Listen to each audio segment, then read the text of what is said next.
Et c'est Géraldine qui va introduire notre orateur.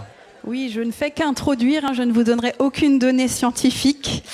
Le culte de ce matin fait suite au 2e Congrès national Bible et Sciences qui a accueilli plusieurs spécialistes et nous a fait découvrir des données scientifiques extraordinaires en relation avec la Bible. Nous avons pu découvrir comment des découvertes de très haut niveau montrent que la Terre n'est vieille que de quelques milliers d'années, exactement comme le montre la Genèse. Le docteur John Baumgartner, géophysicien de l'Université de Californie, a assuré 4 sessions et nous a entraînés dans des domaines passionnants et très pointus. Ce matin, un peu comme une conclusion et une synthèse de ce congrès, c'est le physicien Étienne Vernaz qui nous propose une réflexion en rapport avec la science et les données scientifiques. Je vous propose de l'accueillir en l'applaudissant. Étienne Vernaz. Bonjour les amis, bonjour les internautes qui nous regardent. Je n'ai pas beaucoup de voix, mais ce n'est pas grave parce que Dieu a dit ma force s'accomplit dans ta faiblesse et je suis tellement heureux d'être ici. C'est toujours une fête d'être accueilli à la porte ouverte. On est accueilli comme dans la famille. Et toute l'équipe nous a entourés pendant ce congrès de manière magnifique. C'était la même chose il y a 3 ans. Et je les remercie chaleureusement. Alors, oui, nous avons eu 2 congrès. Le premier, c'était en 2019, à la même époque, et nous avons regardé les origines de la vie. Aujourd'hui, cette année, nous venons de finir le 2e congrès national du comité francophone Bible et Sciences, et nous avons plutôt regardé l'âge de la Terre. Alors, qui sommes-nous, ce comité francophone Bible et Sciences? Ce comité rassemble des scientifiques chrétiens de tous bords, de différentes sensibilités chrétiennes, mais qui ont en commun d'aimer Jésus et sa parole profondément. Et qui croient tous qu'il n'y a pas d'opposition entre la Bible et une science honnête. Par contre, nous n'avons pas peur de questionner le narratif officiel, car nous croyons que la science, qui ne peut pas être mise en question, n'est pas vraiment de la science, mais de la propagande. Alors pourquoi est-ce important à nos yeux? C'est important tout d'abord parce que sur de nombreux points, le narratif officiel est en opposition directe avec la Bible, laissant penser que la science a relégué la Bible à un recueil de mythes obsolètes, avec tout au plus, pour certains chrétiens qui y croiraient, un sens allégorique. Et puis aussi, parce que le diable veut utiliser notre crédulité pour nous faire accepter, au nom de la science, beaucoup de choses inacceptables pour le chrétien. L'athéisme, l'eugénisme, la théorie du genre et bien d'autres choses encore. Toutes ces choses qui asservissent l'homme que Dieu a créé à son image et qu'il aime. Un livre de Jessie Penn Lewis commence comme ça. « Hé les saints, nous sommes en guerre !» Alors là, je ne vous parle pas de la guerre en Ukraine ou contre Al-Qaïda. Je vous parle d'une guerre qui a commencé il y a bien plus longtemps. Avez-vous noté combien de fois Dieu réfère à lui-même comme l'Éternel des armées célestes? Dieu appelle son Église à sortir de ce monde et se placer sous le commandement de Dieu et de briller au milieu des ténèbres.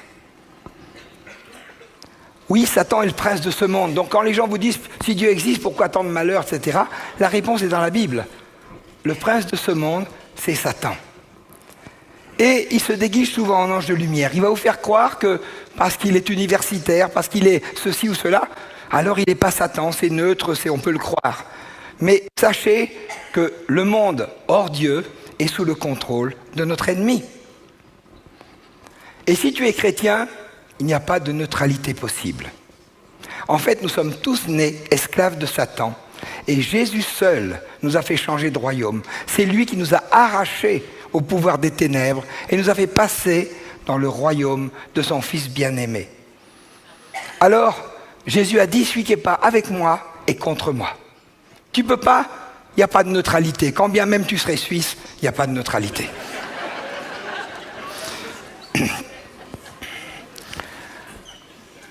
Et vous savez, dans une guerre, ce qui est très important, c'est l'information.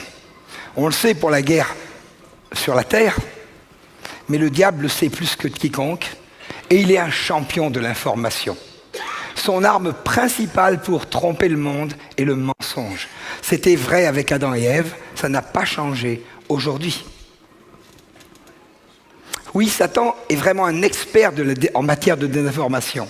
Car depuis le commencement, il est meurtrier. Il ne tient pas dans la vérité parce qu'il n'y a pas de vérité en lui. Lorsqu'il ment, il parle de son propre fond puisqu'il est menteur, lui, le père du mensonge. Quand on lit cette phrase, vous devez comprendre que si vous cherchez la vérité dans ce monde, dans les revues, dans les musées, dans plein de choses comme ça, vous avez beaucoup plus de chances de rencontrer le mensonge que la vérité. Si vous la cherchez ailleurs qu'en Dieu, attendez-vous à rencontrer le mensonge. Pendant des siècles, Bible et science se mariaient bien parce que la plupart de nos savants étaient des chrétiens. Tous ceux qui ont donné leur nom aux unités qu'on utilise aujourd'hui, les Newton, les Pascal, les Ampères, les Faraday, tous ces gens-là étaient des chrétiens. Et il n'y avait pas de problème. Mais les choses ont changé au siècle des Lumières. À la fin des années 1700, là tout s'inverse. La connaissance humaine, l'arbre de la connaissance, ça vous rappelle quelque chose dans la Genèse? La connaissance humaine a été appelée la lumière. Et elle a remplacé Jésus, qui est la véritable lumière. Oui, c'est Jésus qui est la véritable lumière, qui en venant dans le monde éclaire tout homme. À partir de ce moment-là, le matérialisme et le naturalisme ont été imposés en science. Au siècle des Lumières, le naturalisme est cette conception philosophique sur laquelle tout ce qui existe ne comporte de cause ou d'explication que naturelle. Tout surnaturel est rejeté avec mépris. C'est de l'obscurantisme, de la superstition. Et donc Dieu est interdit dans l'école publique, interdit à l'université, interdit au laboratoire. Et la science devient cloisonnée en spécialités. Surtout, ne réfléchissez pas trop. Vous, M. Vernaz, spécialiste des déchets nucléaires, vous ne pouvez parler que des déchets nucléaires. Vous n'avez pas le droit d'être autre chose, parce que vous n'êtes pas généticien, vous n'êtes pas cosmologiste, etc. Et pendant longtemps, j'ai été enfermé dans cette prison. Mais les savants, avant le siècle des Lumières, étaient des hommes qui cherchaient à comprendre une vision globale de l'univers. Ils étaient à la fois des hommes de lettres et des hommes de science, des hommes de foi, qui avaient une vision globale de l'univers. Et Dieu nous demande, nous chrétiens, chercheurs chrétiens, de revenir à une vision globale, de ne pas nous laisser enfermer dans une spécialité étroite qui met des œillères et qui empêche de voir la perspective de Dieu. En fait, à ce moment-là, Dieu est mis en cage. On n'est pas dans un pays qui encore nous a interdit Dieu, mais on l'a mis en cage. C'est bien expliqué dans ce livre « Vérité totale » de Nancy Pearcey. On nous dit, la sphère publique, c'est la science et la raison, c'est le naturalisme imposé pour tous, c'est la vérité officielle, c'est soi-disant neutre et objectif, c'est contraignant pour tous. Par contre, Dieu, ça fait partie, c'est comme ta vie sexuelle, tu prends ce que tu veux, quand tu veux, où tu veux, tu rajoutes l'un à l'autre, tu fais syncrétisme, tout ça c'est ton problème privé, mais t'en parles pas. C'est dans ta sphère privée. Et on te dit, la science c'est stable, mais tes trucs là c'est instable. Et là, on voit le menteur qui appelle le mal bien et le bien mal. Parce que la science, elle est mouvante, elle change tout le temps. Mais ce qui ne change pas, c'est la parole de Dieu. Alors un jour, Dieu m'encourage à sortir de cette cage.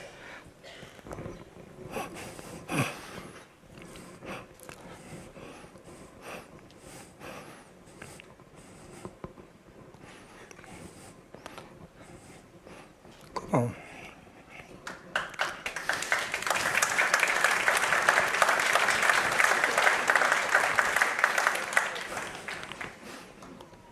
Il me dit, comment peux-tu me limiter à la sphère privée, moi qui fais briller ma lumière dans les jardins publics comme dans les jardins privés.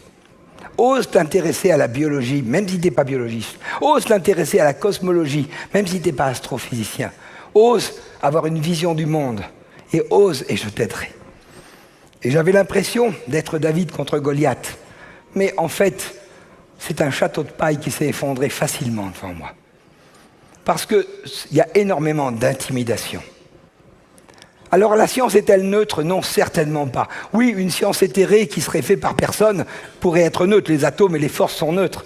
Mais la science est faite par des humains qui ont tous des envies, des foi, des peurs et veulent démontrer quelque chose. Et d'autant qu'en France, en Occident, tous les chercheurs travaillent dans un cadre matérialiste imposé.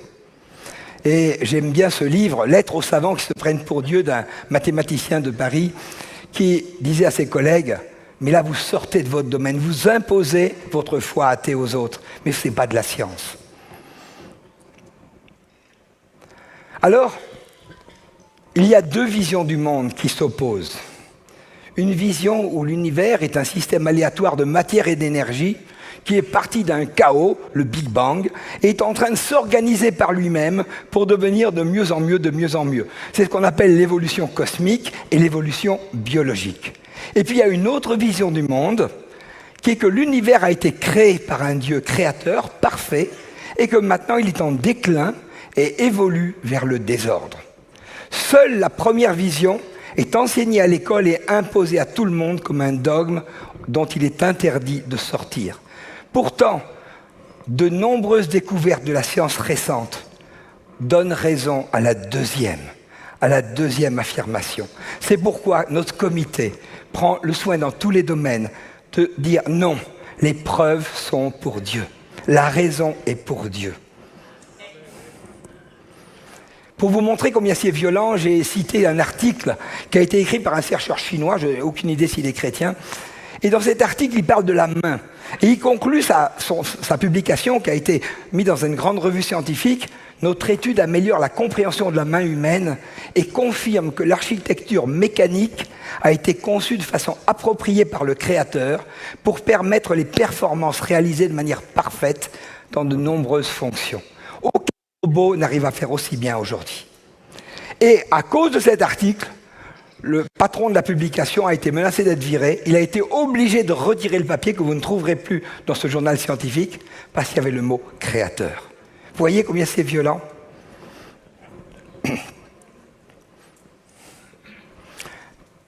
La parole nous dit « Ne vous conformez pas au siècle présent, mais soyez transformés par le renouvellement de votre intelligence, afin que vous discerniez quelle est la volonté de Dieu, ce qui est bon, agréable et parfait. » Par quoi sommes-nous formatés ? Alors, ne répondez pas trop vite, s'il vous plaît. Vous allez me dire, non, moi, tu sais, je pêche pas, je vole pas, je triche pas. D'accord, c'est bien, je suis content.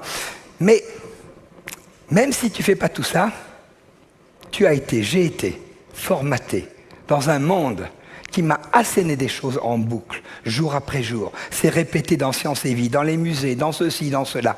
Et petit à petit, nous avons tous été formatés par un monde séculier qui, derrière, a une volonté de éradiquer Dieu de nos vies. Alors, on va regarder un petit peu par quoi nous sommes formatés. Nous sommes formatés par l'idée que l'univers a été créé soudainement, le Big Bang, il y a quelques 13,8 milliards d'années. C'est répété en boucle.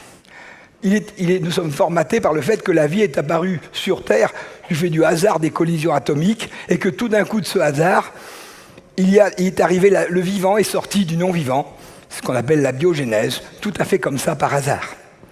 Puis au fil de milliards d'années, cette bactérie qui s'était formée par hasard a évolué pour donner toutes les espèces vivantes, soit les plantes, les animaux, les hommes, qui existent, qui viennent toutes de cette cellule primitive. L'homme n'est qu'une de ces espèces parmi tant d'autres.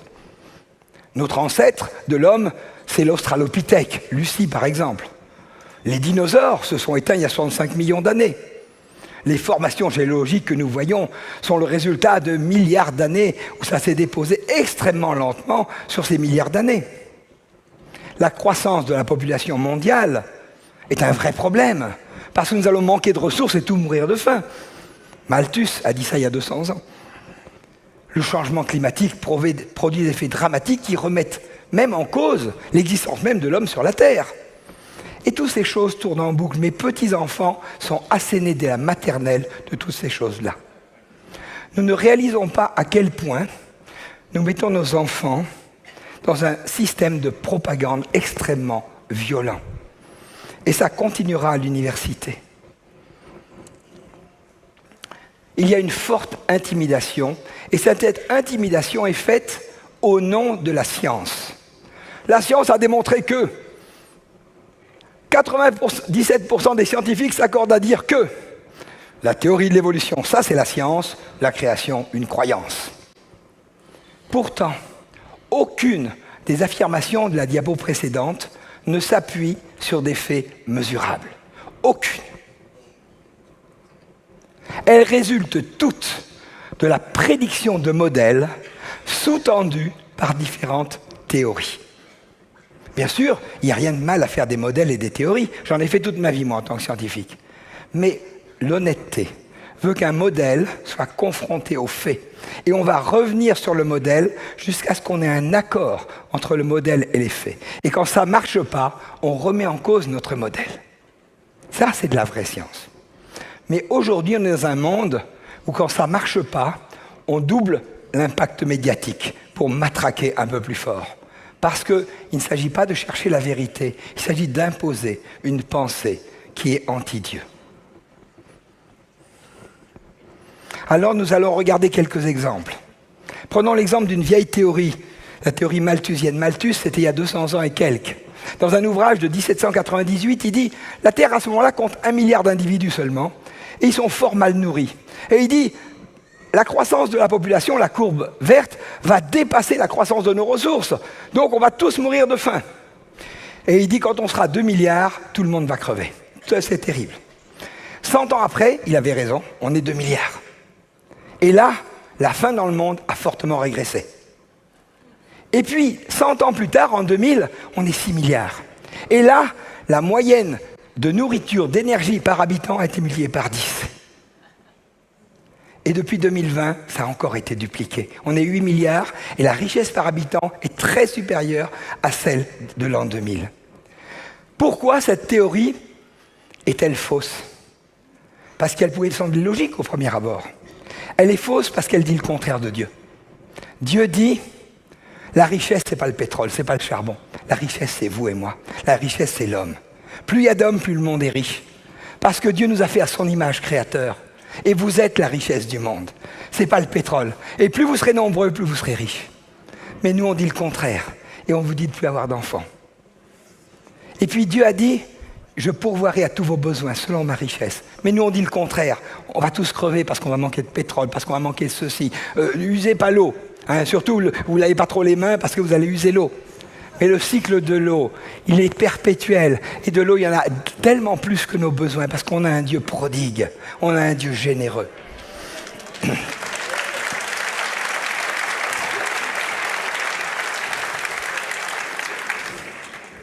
Malgré la fausseté de cette théorie, que n'importe qui peut vérifier facilement, les chiffres sont là, cette théorie est toujours là, 200 ans plus tard. Pourquoi? Eh bien parce qu'il s'agit d'une idéologie. Cette idéologie, elle est portée par tous les écologismes. Rappelez-vous, en 1970 fut organisé la première fois le jour de la Terre. Et depuis chaque année, on nous bassine avec ça. Le jour de la Terre où toutes les ressources ont été consommées, c'est terrible. On mange le pain de nos petits-enfants, c'est terrible, c'est terrible. Et l'affiche qu'ils ont fait en 1970 pour ce premier jour m'a paru très intéressante. Ils ont fait une affiche, et je vous traduis l'anglais de cette affiche.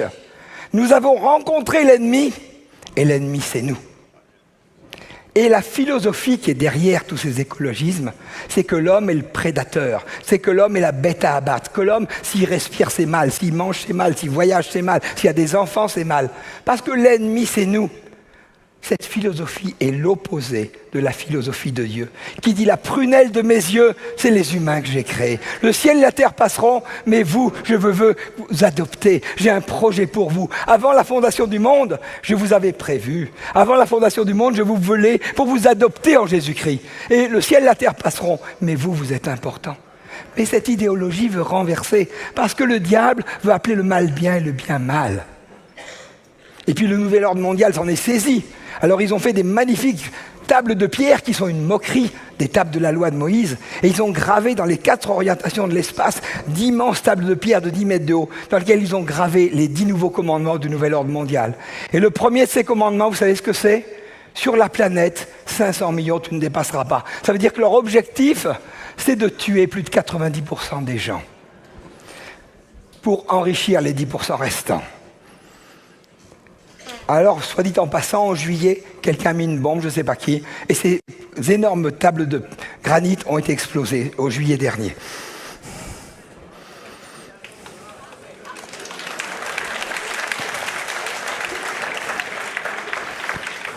Alors une autre idée qui est invalidée par les faits mais qui est maintenue pour des raisons idéologiques, pour en finir avec Dieu, c'est la théorie de l'évolution.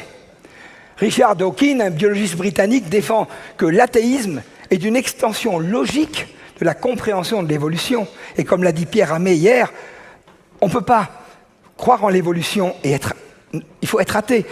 Les deux vont ensemble. Et il était heureux parce qu'il a dit « Darwin a enfin produit la justification intellectuelle qu'attendaient tous les athées ». Alors il se balade dans Londres avec un bus athéiste en disant « On a démontré que Dieu n'existe pas ». Mais ça, ce n'est pas de la science, c'est de la propagande. Alors lors du premier congrès Bible et Sciences en 2019, nous avons osé questionner le dogme de l'évolution. Notre ami John Sanford nous a expliqué tous ses travaux de recherche, on explique dans un livre qui s'appelle L'entropie génétique, qui est au stand de librairie. Et dans ce livre, il nous explique que l'évolution existe bien, mais qu'elle est régressive.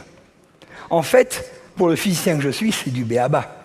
Je sais que si je laisse ma vieille de chevaux au fond du jardin et que mes arrière-petits-enfants viennent, ils ne vont pas trouver la dernière Mercedes premier cri qui sera fait parce que du temps sera passé au temps qu'on aura rajouté.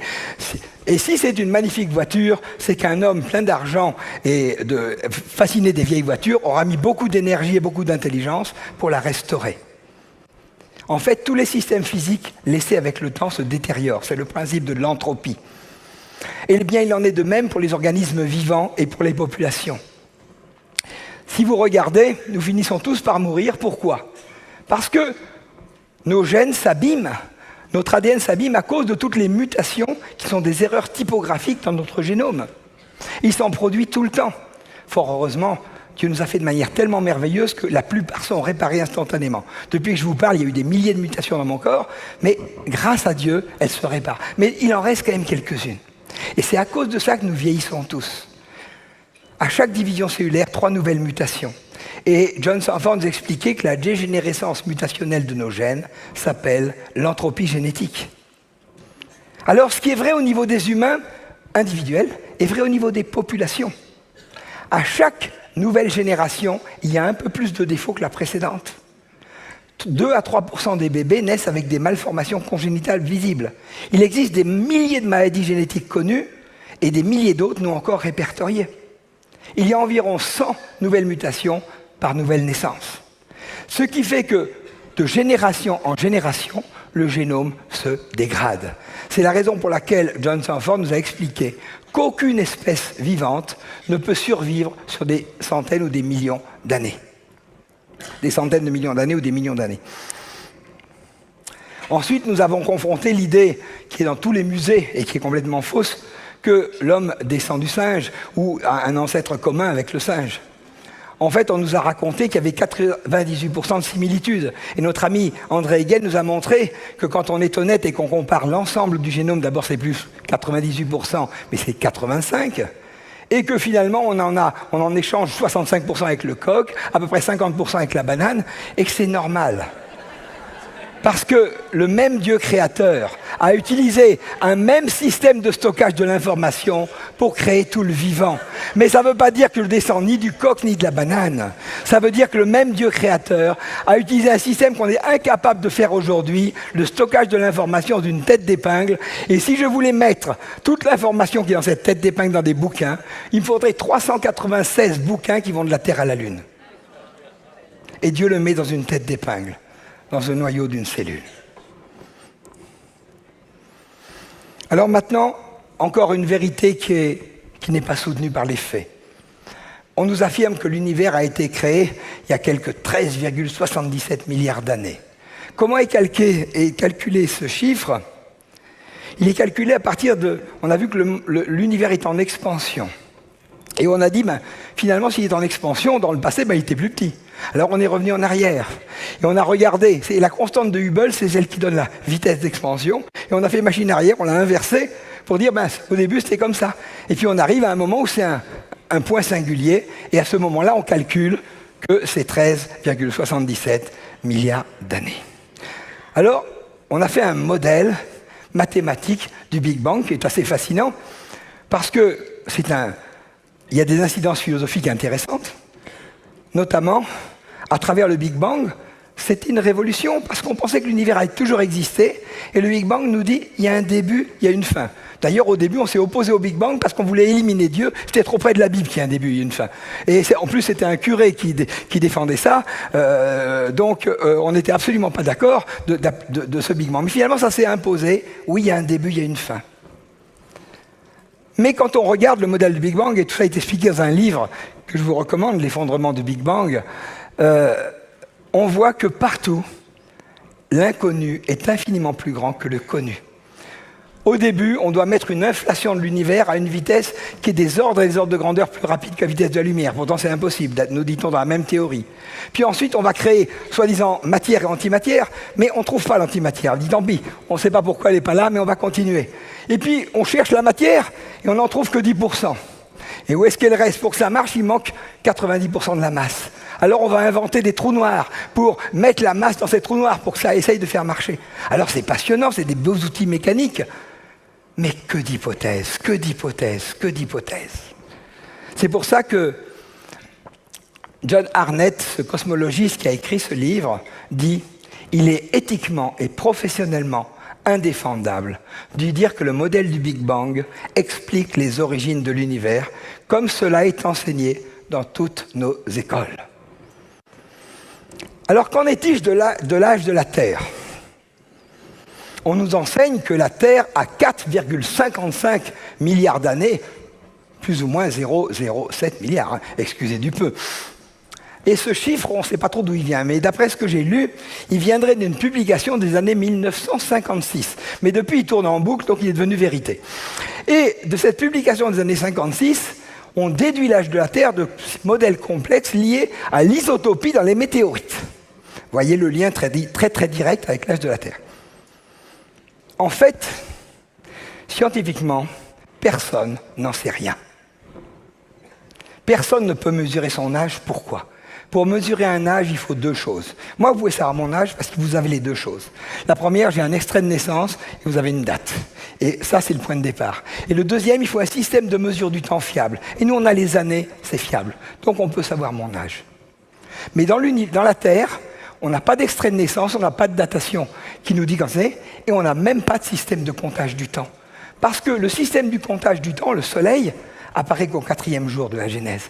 Et avant, on n'est pas dans des journées comme aujourd'hui, puisque le temps n'existe pas, notre système de comptage n'est pas là. Donc on doit juste être humble et dire on ne sait pas. Alors si on ne sait pas, même la Bible n'en parle pas. Tout ce que la Bible nous dit, c'est qu'au début, la Terre m'était informe et vide. Informe, c'est peut-être probablement, elle n'était même pas sphérique. Informe. Sphérique, c'est formé déjà. Donc, c'est à peu près tout ce qu'on sait. Restons-en là. Alors, mais monsieur Vernas, pourquoi vous croyez une Terre jeune alors si vous dites qu'on ne peut pas savoir? Laissez-moi vous donner une petite allégorie. Imaginons pendant un instant que notre durée de vie n'est que d'une demi-heure. Que notre espace de vie, c'est cette pièce. Et que nous sommes d'une intelligence tellement remarquable que dans cette demi-heure, nous pouvons faire des dizaines de thèses de doctorat. Alors, au début, nous allons nous regarder les uns les autres et nous allons dire, bon, on a toujours existé, hein. On est là depuis toujours, il y en a qui rentrent, qui sortent, mais les gens sont éternels. C'est ce qu'on a pensé au début. Et puis, des gens un peu plus malins vont commencer à regarder et voir que quand même, il y a une évolution. Même en une demi-heure, les cellules évoluent, ça mute. Il y a des desquamations, il y a ci, il y a ça. Et ces gens intelligents vont comprendre qu'on vieillit et eureka! Alors les plus jeunes, c'est peut-être une autre étape de ceux qui sont plus vieux. Et alors, ceux qui sont vieux, peut-être ils ont été jeunes. Jusque-là, oui, malin le gars. C'est bien, il voit pas mal de choses. Alors il va continuer ses recherches et il va analyser les cheveux de Samuel. Et il va dire, ah, ce gars-là, il y a une dizaine d'années, il avait moins de cheveux blancs. Eh bien, il n'est pas faux, le gars. Et puis, il va décider qu'il faut dater cet homme.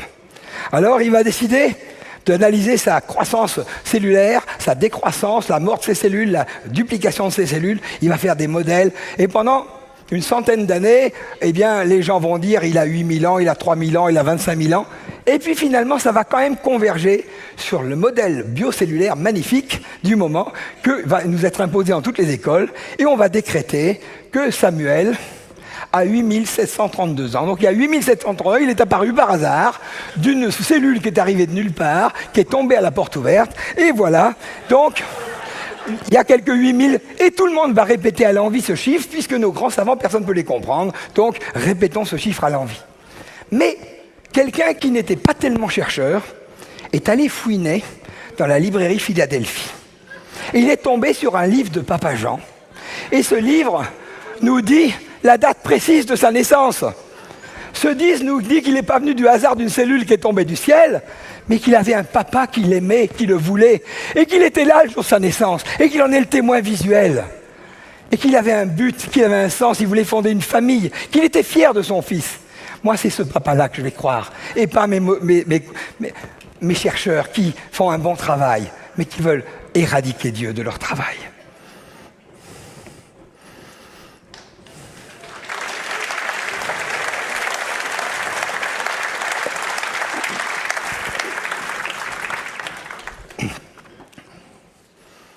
Vous savez, toute constante est une variable, et toute variable est une constante. Ça vous choque? Par exemple, si vous construisez votre maison avec un niveau d'eau, elle sera bien droite, il n'y a pas de problème. L'eau, c'est parfaitement plat et horizontal pour votre maison. Mais dès que vous prenez un bateau, rien qu'à l'œil nu, vous voyez que c'est plus vrai. Si vous prenez un laser, c'est nickel, c'est droit. Là, vous pouvez le renvoyer à la Lune, faire revenir, ça reste droit. Et tant que vous êtes dans le système solaire, c'est relativement vrai, à quelques changements d'indice lorsqu'on change de couche, mais ça reste très droit. Mais au niveau de la galaxie, c'est plus du tout vrai. La lumière est courbée. Donc ce qui était vrai à une échelle n'est pas vrai à toutes les échelles. La masse, c'est pareil. La masse, c'est constant. Hein. Vous pouvez y aller, si ça pèse 1 kilo, je peux le secouer fort, ça pèsera toujours 1 kilo. Mais si j'arrivais à le projeter à la vitesse de la lumière, la masse relativiste augmente avec la vitesse. Et ce qui est, pour nous, c'est pas bien important, mais pour les particules qui vont très vite, on est obligé d'en tenir compte. Donc en fait, tout ce qui nous paraît fixe est fixe dans une période de temps donnée. Mais si on extrapole à l'infini ces constantes, on risque de se planter énormément. Prenez l'exemple, voilà, par exemple, j'ai mis cette courbe, le temps en bas. Là, j'ai mis 10 000 ans en bas. Et puis une donnée, quelle qu'elle soit, le nombre d'hélium, de ce que vous voulez, que vous trouvez dans un zircon, par exemple, ou une donnée de... Et vous dites, voilà, alors la mesure que je fais, il faut bien comprendre que s'il y a 10 000 ans dans l'échelle du bas, elle est dans l'épaisseur du trait de l'ordonnée. Hein. Elle est là, elle est entre 0 et 0. Donc toutes les mesures que je fais ne sont pas mesurables tant c'est petit. Et on va extrapoler la courbe du bas, loin, loin, loin, loin, loin, et là j'irai pas assez loin parce qu'il faudrait que j'aille chez Strasbourg, pour arriver à l'extrapoler linéairement sur plusieurs milliards d'années. Mais la vie n'est pas linéaire. On peut tout linéariser sur un tout petit espace de temps, ça s'appelle la dérivée. Toute courbe peut être considérée comme une droite sur un tout petit bout. Mais quand on regarde la globalité sur le lointain, on ne peut plus faire ça. Alors si c'est une exponentielle, ce qui avait duré 15 milliards d'années peut se ramener à 10 000 ans. C'est l'autre courbe qui est là. Mais tout ça suppose que les phénomènes soient continus. Mais si en plus ils sont discontinus, si en plus il y a des catastrophes, vous savez que des catastrophes, il y en a eu. Il y a le déluge, bien sûr. Mais il y a eu aussi la chute. Et quand il y a eu la chute, c'est des traumatismes immenses. La mort est rentrée, tout a été chamboulé. Eh bien, à ce moment-là, nous avons des discontinuités. Et là, on ne sait plus rien des vitesses après ces discontinuités. Donc je pense qu'il faut une grande modestie pour ne pas extrapoler sur des milliards d'années. Des choses que nous avons mesurées, on ne savait même pas que ça existait il y a 100 ans. Prenons un exemple, la dérive des continents. Aujourd'hui, on sait que l'Afrique du Sud et l'Amérique étaient emboîtées, on a des preuves, et on voit que la vitesse d'écartement est d'environ 3,7 cm par an. Alors, l'actualisme qu'on enseigne aux enfants, c'est de dire, ben voilà, comme c'est 3,7 cm par an, ben, ça se touchait il y a 134 millions d'années. Mais qu'est-ce que tu sais de la vitesse tectonique des plaques il y a 100 ans, il y a 1000 ans, au moment du déluge? T'en sais rien. Et si, comme je le crois, les constantes radioactives ne sont pas constantes, mais varient, et que dans le temps, elles étaient plus courtes, la chaleur du magma était beaucoup plus grande, la viscosité beaucoup plus fluide, et les plaques se déplaçaient beaucoup plus vite. Notre ami John Buchner, lui, pense qu'il y a eu des mouvements de plaques gigantesques au moment du déluge, avec une accélération de la radioactivité qui a rendu le magma extrêmement fluide. Donc il y a énormément d'hypothèses qui sont bien plus crédibles que d'extrapoler sur des milliards d'années ce qu'on mesure aujourd'hui sur quelques années. En fait, ce principe de superposition, c'est ça que vous avez dans tous les livres de géologie. On a supposé que l'échelle chronostratigraphique suppose que le temps est en millions d'années pour chaque couche. Et il se dépose millimètre après millimètre sur chaque année pour arriver à des millions d'années pour avoir quelques mètres ou dizaines de mètres de hauteur. Alors, de nombreux exemples montrent que ça ne marche pas. Et en fait, notre ami Guy Berthaud, lors du précédent congrès, nous avait montré un modèle où en fait on obtient ces strates parfaitement horizontales avec des mouvements laminaires qui déplacent des alluvions ou des flux d'eau chargés de roches, et la vitesse de dépôt, quand ça se déplace latéralement, eh bien ça dépose séquentiellement de manière parfaitement horizontale, et on a exactement en quelques minutes la même chose que ce que nos sédimentologistes pensent en millions d'années. Alors, on en a un exemple en temps réel dans le mont Sainte-Hélène. Le mont Sainte-Hélène, c'est une montagne aux États-Unis qui est volcanique, et le volcan a explosé en 1980, le 18 mai 80. Et là, la montagne, vous voyez ces deux photos, a perdu plus de 400 mètres de hauteur en un instant. Ça a été des kilomètres cubes de roches qui a été pulvérisée en l'air, ça a broyé des kilomètres et des kilomètres de forêt, en un instant tout ça a disparu. Il y a eu un énorme glissement de terrain parce que cette masse est retombée. Et vous voyez, on a ici une vallée qui s'est formée. Et dans cette vallée, qu'est-ce qu'on voit? C'est qu'on avait des photos et on a pu voir que ce gisement qu'on observe là, et si j'ai amené un géologue sans lui dire où il me dirait il a des millions d'années, ça s'est déposé, etc. Mais là, on a les photos, et on a les photos heure par heure. Et on sait que cette couche de 8 mètres, elle s'est formée à 21h, de 21h à minuit, en 3 heures, le 12 juin 80, parce qu'il y a eu des éruptions successives à partir du 18 mai. Et on sait que cette couche de 8 mètres n'a mis que 3 heures pour se former. Alors imaginez un déluge qui dure 100 ou 200 ans de séisme. Combien de couches sédimentaires ils peuvent former? C'est à l'échelle de la Terre. Alors notre ami Guy Berthaud, quelques années après, on était en 95 ou 96, a été prélever des roches dans ce canyon du mont Sainte-Hélène qui s'est formé en 1980, et a envoyé ça à des datateurs qui allaient faire des datations radioactives sans lui dire d'où venaient les échantillons. Et les résultats, c'est que pour la roche totale, ils ont donné 350 millions d'années, pour le feldspath 340, pour les amphiboles 900 millions d'années, et pour les pyroxènes 2 milliards 800 millions d'années. Pourtant, on a les photos qu'il y a 15 ans avant ça, ça n'existait pas.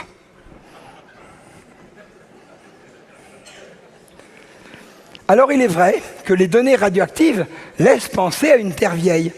Parce que si on regarde l'uranium qui décroît très très lentement, l'uranium 138, avec une période de 4,5 milliards d'années, et qu'on trouve les descendants, on peut penser que ça a mis très longtemps. Mais ce n'est pas une mesure directe, c'est une mesure qui suppose des hypothèses. La première hypothèse, c'est qu'au début, il n'y avait que de l'uranium, pas du plomb, pas d'hélium. Ensuite, qu'il n'y a pas eu d'échange pendant toute la période entre les pères et les fils. Ensuite, il faut supposer que la constante de décroissance radioactive est restée constante tout le temps. Donc, avec toutes ces hypothèses, on arrive à des milliards d'années. Et pendant longtemps, moi, j'étais convaincu, je travaillais dans ce domaine, que la période radioactive n'était pas aussi constante qu'on le pensait. Mais comme je n'avais pas d'éléments, je me taisais. Et puis, j'ai découvert une équipe aux États-Unis avec le projet RATE. C'est pour ça qu'on a invité le grand spécialiste John Baumgartner à nous parler de ce projet, parce que ça nous intéressait de savoir ce qu'ils avaient fait. Et ce projet, eh bien, a été pendant 7 ans, toute une équipe dévolue à essayer de montrer que les périodes radioactives ne sont pas stables à l'échelle géologique. Alors, je n'ai pas le temps de vous raconter tout ce qu'il a dit, donc je vais prendre juste un exemple parmi tant d'autres. Mais il a donné des cristaux de zircon. C'est des cristaux qui sont magnifiques d'ailleurs comme bijoux, c'est des silicates de zirconium qu'on trouve à peu près partout dans les granites sur des grandes profondeurs. Et ces cristaux ont la particularité d'incorporer dans leur structure beaucoup d'uranium. Donc, on va avoir des désintégrations radioactives, et l'uranium va désintégrer progressivement en 14 étapes, donc 8 sont ce qu'on appelle des intégrations alpha, qui donnent un atome d'hélium comme fils. Et donc, on va, au fil du temps, gonfler notre petit bijou, le zircon, de ce gaz rare qu'est l'hélium. Et si on trouve autant de plomb que d'uranium, on va penser que la moitié s'étant désintégrée, eh bien cette roche a 4,5 milliards d'années. Et si c'est le cas, on doit trouver la quantité d'hélium correspondant.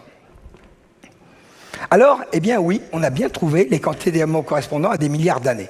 Ça veut dire qu'il y a bien eu un taux de désintégration important, comme si ces roches étaient très très vieilles. Et pourtant, on est convaincu qu'elles ne le sont pas. Alors ils ont pris des roches, des zircons prélevés à différentes profondeurs, entre 0,8 et 4 km de profondeur. Vous savez, plus on s'enfonce dans la terre, plus il fait chaud. Alors à 0,8, on est à 95 degrés centigrades. À 1 km, on est à 100, dans cet endroit-là, on est à 105 degrés. Et à 4 km de profondeur, on est à 277 degrés. Donc il fait beaucoup plus chaud. Et l'hélium, plus il fait chaud, plus il va diffuser, c'est-à-dire être capable de sortir vite de ces cristaux. Alors, nos amis ont calculé quels devraient être les coefficients de diffusion de l'hélium dans ces roches, dans ces zircons, si l'échantillon avait 1,5 milliard d'années, et dans l'autre hypothèse où l'échantillon avait 6 000 ans. Ils n'ont fait que des calculs. Et ils ont dit, ben voilà, si l'échantillon a tant de milliards d'années, il faudrait que les coefficients de diffusion soient inférieurs à 10-23, c'est-à-dire hyper faibles, pour qu'on retrouve encore de l'hélium. Pour que pendant tant de temps, il n'est pas encore quitté, il faudrait vraiment que les coefficients de diffusion soient très très très très bas. Mais, si l'échantillon n'a que 6 000 ans, il suffirait que les coefficients de diffusion soient à 10-17, ils varient suivant cette courbe, pour qu'on puisse démontrer que l'échantillon n'a que 6 000 ans. Et ensuite, ils ont envoyé leurs cristaux de zircon dans des laboratoires en aveugle, c'est-à-dire sans leur dire pourquoi ils faisaient la manip et sans leur dire d'où ils venaient. Et ils ont dit, vous êtes le meilleur laboratoire de mesure des coefficients de diffusion au monde, on vous demande juste de mesurer le coefficient de diffusion de l'hélium dans ces roches. Et on ne vous dit pas pourquoi, en aveugle. Et voilà les résultats. Les résultats, c'est la courbe bleue qui est marquée ici. Vous voyez ? Ici, là, je vais vous le montrer, là, cette courbe-là. Et vous voyez, voilà les coefficients de diffusion mesurés. Et la correspondance avec l'âge de 6 000 ans est absolument stupéfiante. Il est strictement impossible que cet échantillon, avec un coefficient de diffusion tel que celui-là, ait 1,5 milliard d'années, car il n'y aurait plus un atome d'hélium depuis longtemps. Et donc, c'est la preuve qu'à un moment ou à un autre, la désintégration s'est bien produite, mais à une vitesse beaucoup plus rapide que celle qu'on observe aujourd'hui. Ça met en cause l'actualisme, que tout ce qui se passe dans le passé a toujours continué au même rythme qu'aujourd'hui. Ce n'est absolument pas vrai. Alors je vais passer sur ce sujet, il y a tellement de sujets à dire. Alors on nous a dit que les dinosaures sont éteints il y a 65 millions d'années.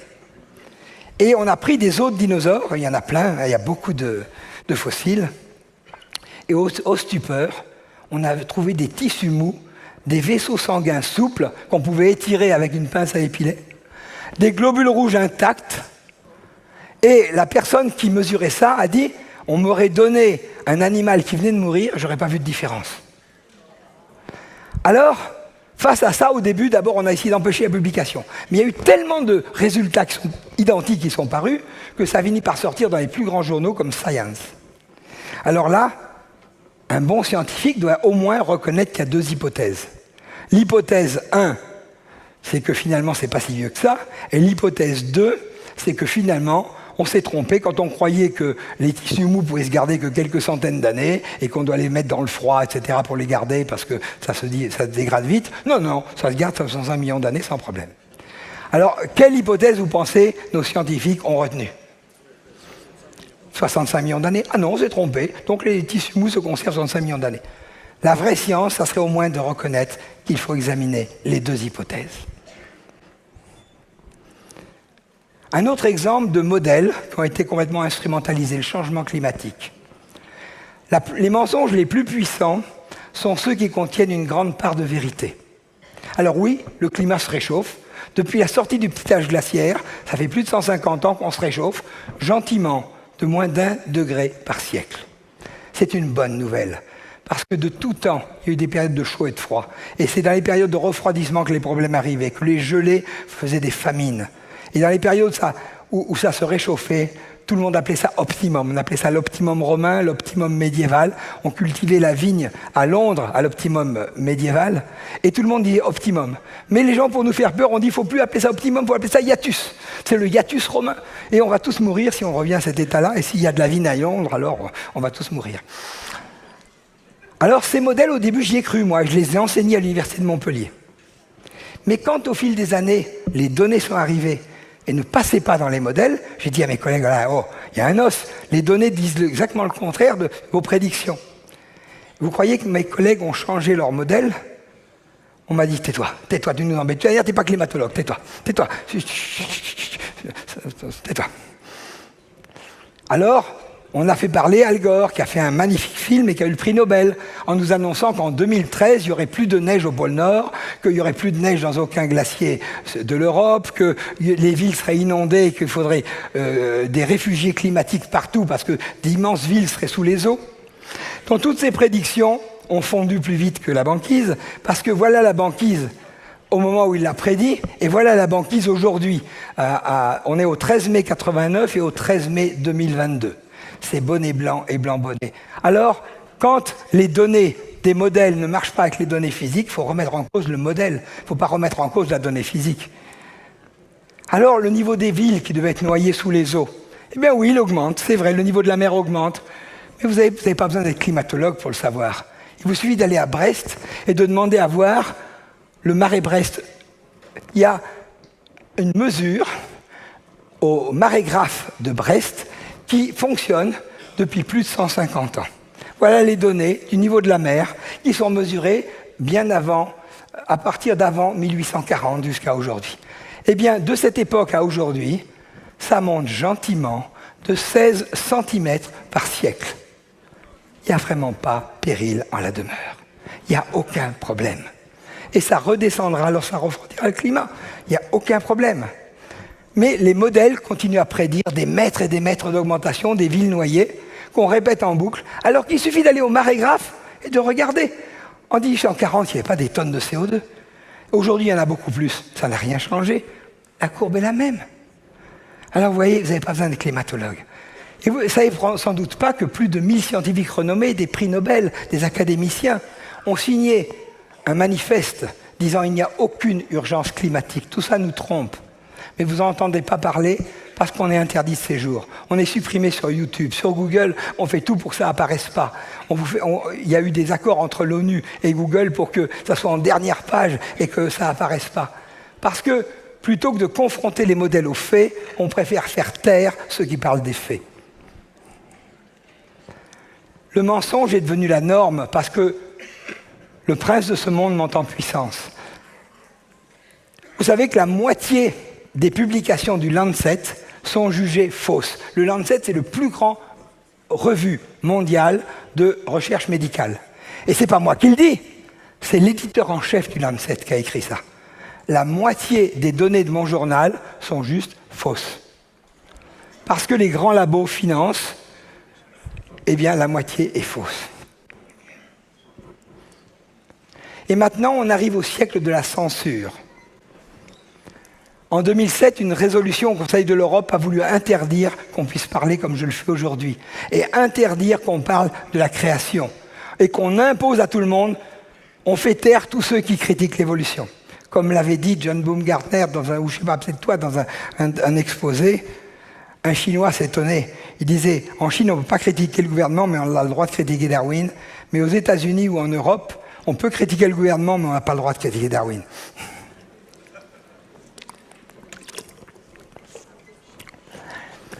En 2021, décision de Google, YouTube, de bannir tout discours climato-sceptique des réseaux sociaux.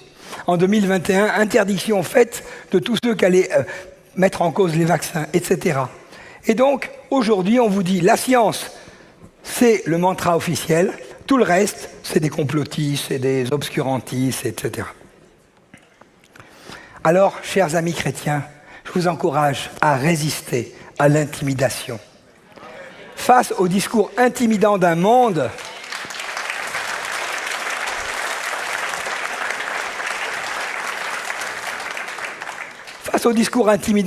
qui veut nous imposer sa pensée athée, ne vous laissez pas intimider.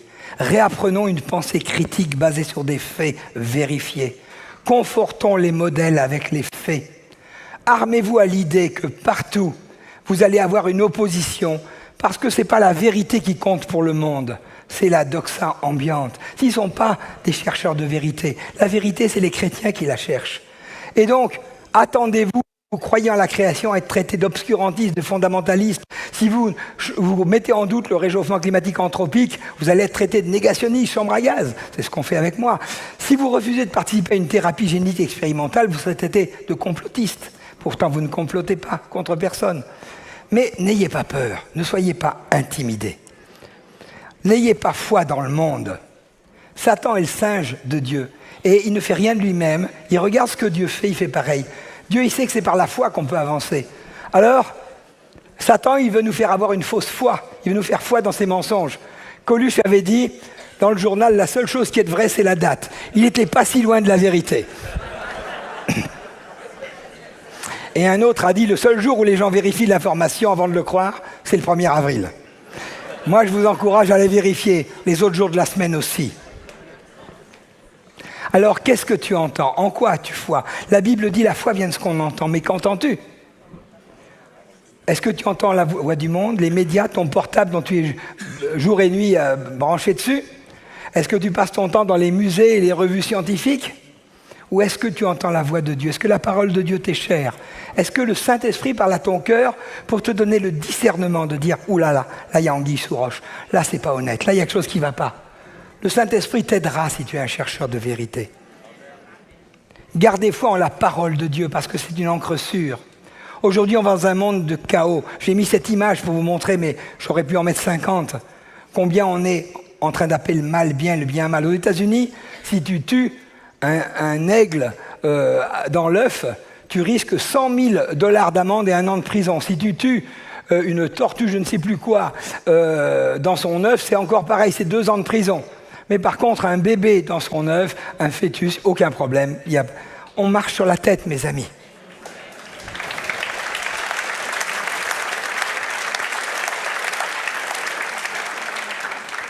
On est dans un monde qui a commencé une déconstruction méthodique de tout ce que Dieu a créé. Cela va conduire au chaos et à la dérive. Mais Dieu nous dit que dans ce chaos, dans ces tempêtes, tu as besoin d'une encre. Et la parole de Dieu est une encre sûre. C'est ça, et le diable le sait bien, c'est pour ça qu'il voulait nous en faire douter. Mes amis, la parole marche.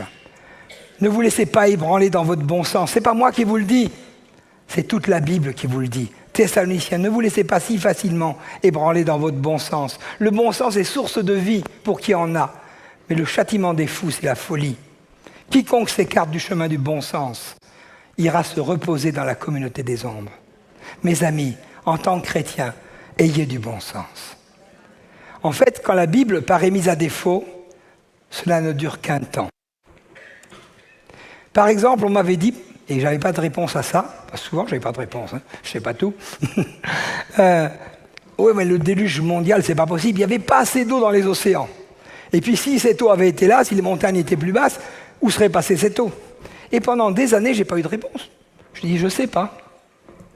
Et puis, il n'y a pas si longtemps, on a découvert qu'en fait, au moment où les plaques tectoniques s'enfoncent dans le manteau, il y a des quantités gigantesques d'eau qui sont prises dans la roche. Une roche s'appelle l'olivine, qui peut avoir jusqu'à 10% d'eau, qui sont prises à haute pression, haute température, et que le volume d'eau qui est emmagasiné là est à peu près 3 fois le volume des océans. Et du coup, on sait que cette eau peut venir disparaître, et que lorsque ce magma va ressortir, ça peut sortir plein d'eau, et quand ça rentre, ça peut le refaire baisser, avec des volumes gigantesques. La Bible est toujours en avance de phase par rapport à la science. Parce que la Bible disait qu'au moment du déluge, l'eau sourdait de sources souterraines. On voit une grande pluie, mais l'essentiel venait du sol. Et la Bible disait déjà, il amonce en un tas les eaux de la mer et il la met en réservoir dans les abîmes. Psaume 33, 7. La Bible est toujours en avance de phase par rapport à la science.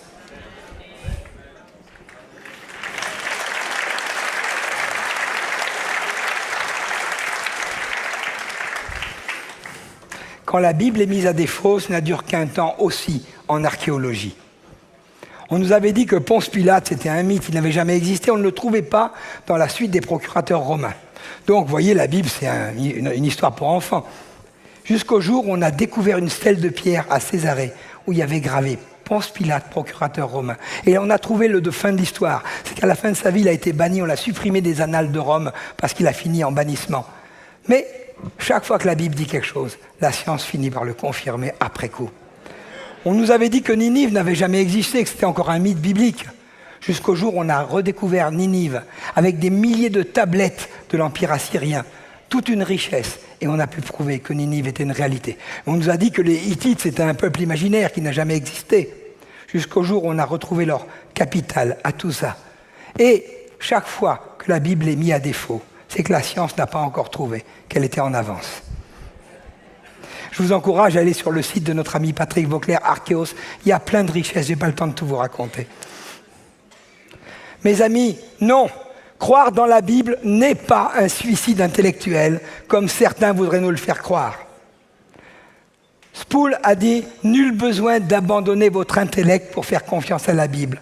Vous avez seulement besoin d'abandonner votre orgueil. »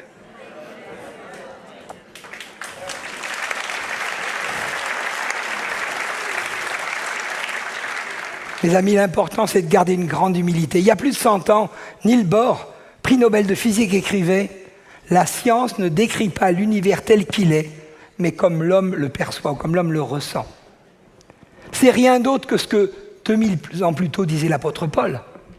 Notre science, d'ailleurs, est bien limitée. Nous ne connaissons que quelques fragments de la vérité. Et même nos prédications les plus inspirées n'en reflètent qu'une petite partie. Ni intellectuellement, ni spirituellement, nous ne pouvons tout appréhender. Soyons modestes. En science, ce qu'on ne sait pas est bien plus grand, mais bibliquement, on sait ce que Dieu a bien voulu nous révéler, mais il y a beaucoup de choses qu'on ne sait pas. Soyons modestes. Job, quand il a été confronté à Dieu, pourtant il n'avait pas péché, il était droit. Il a dit « J'ai parlé sans comprendre de choses trop merveilleuses pour moi. Toi, instruis-moi. » Parce que quand tu es confronté à Dieu, tu deviens tout petit. Toi, instruis-moi. Mes amis, avoir l'amour de la vérité n'est pas optionnel. Paul nous invite, nous dit des choses dures dans 2 Thessaloniciens, chapitre 2. L'avènement de l'impie se produira par la puissance de Satan, avec toutes sortes de miracles, de signes, de prodiges mensongers, et avec toutes les séductions de l'injustice pour ceux qui périssent, parce qu'ils n'ont pas reçu l'amour de la vérité pour être sauvés.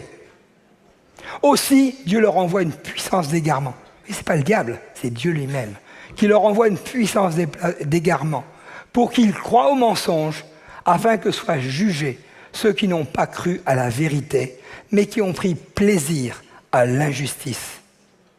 Oui, la domination du mensonge est un jugement de Dieu sur ceux qui n'ont pas eu l'amour de la vérité.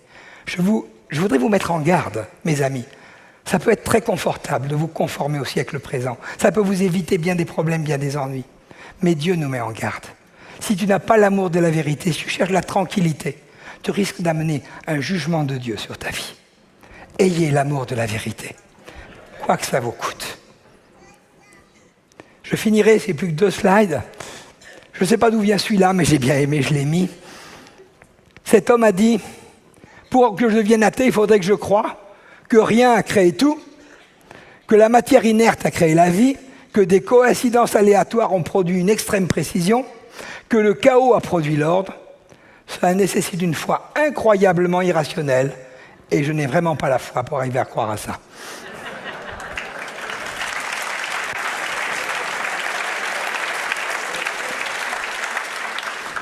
Et je conclurai avec cette citation de Mère Teresa.